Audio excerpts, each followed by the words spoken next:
Hey everyone, welcome back. If you're new, I'm I, and this channel dives deep into true crime. Today we're taking a chilling trip around the world, one infamous serial killer from each continent.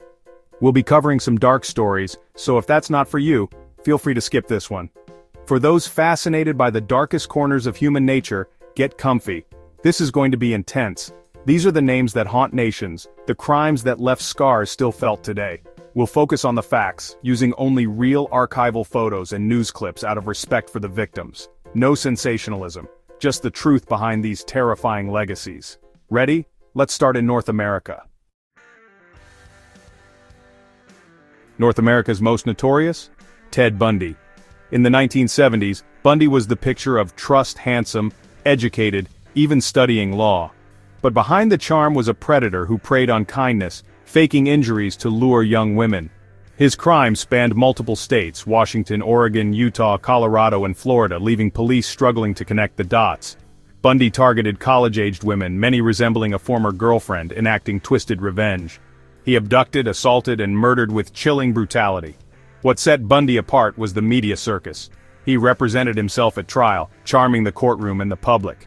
Women flocked to his trial, captivated by his charisma despite the horror. He escaped custody twice, committing his final rampage at Florida State University's Chi Omega sorority house. Evidence, including a bite mark, finally sealed his fate. Even after conviction, Bundy manipulated authorities, confessing to more murders to delay execution. He admitted to at least 30, but the true number remains unknown.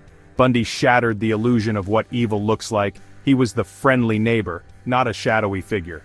His story is a chilling reminder. Monsters can wear convincing masks.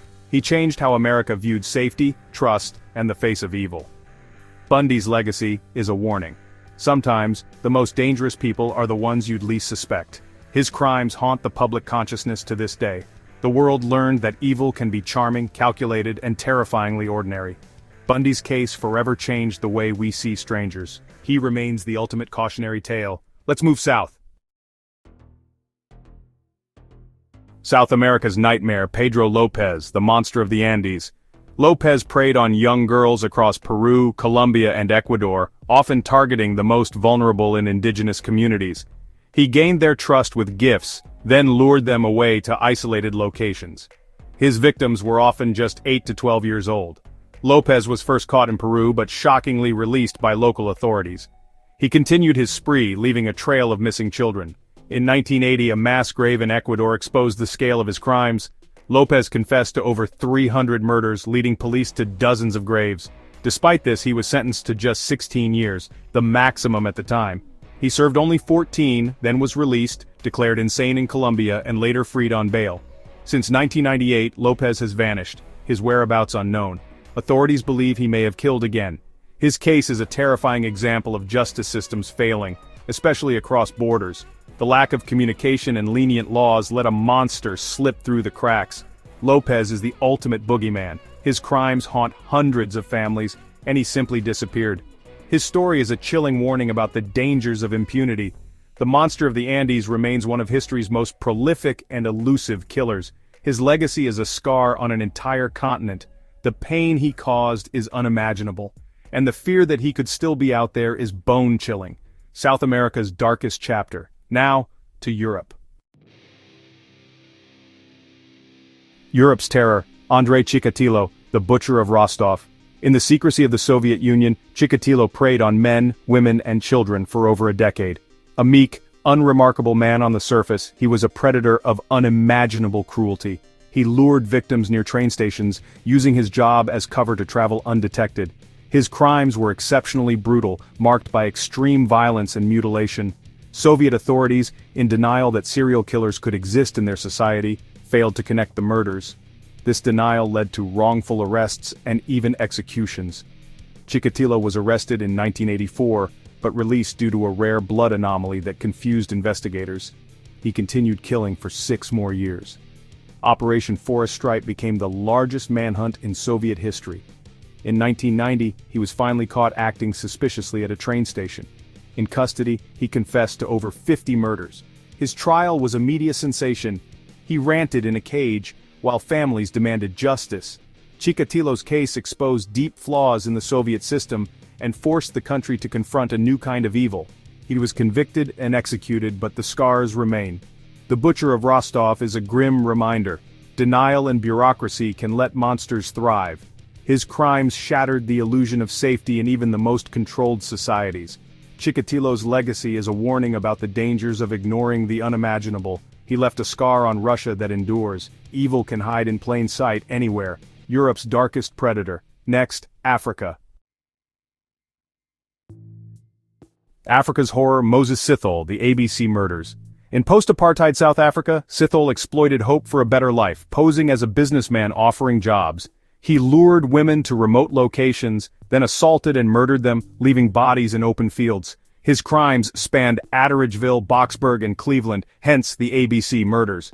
The victims were all job seekers, desperate for opportunity.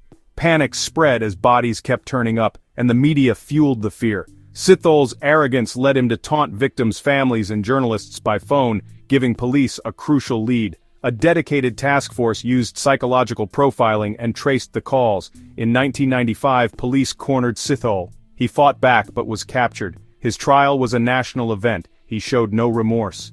Convicted of 38 murders and 40 rapes, he received over 2,000 years in prison.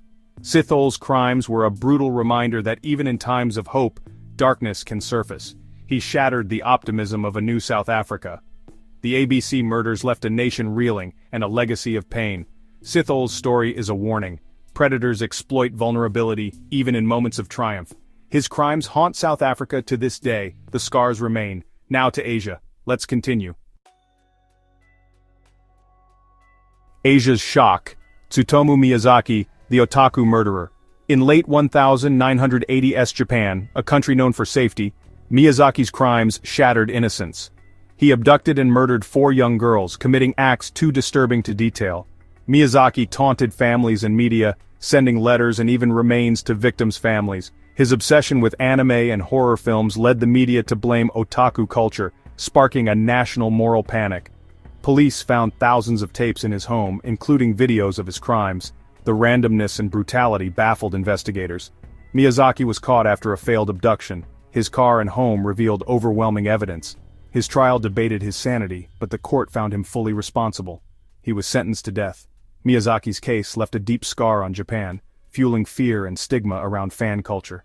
He forced the nation to confront a new kind of evil, one that blurred fiction and reality. The otaku murderer's legacy is a warning about unchecked obsession and hidden darkness. His crimes violated Japan's sense of safety. The fear he created lingered long after his capture. Miyazaki remains one of Asia's most disturbing killers. His story is a cautionary tale for a modern world. Now our final stop, Australia. Let's go. Australia's nightmare. Ivan Milat, the backpacker murders.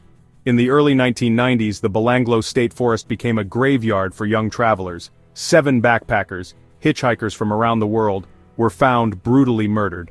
Milat lured victims with offers of rides, then drove them deep into the forest. He tortured and killed with chilling method, often keeping trophies from his victims.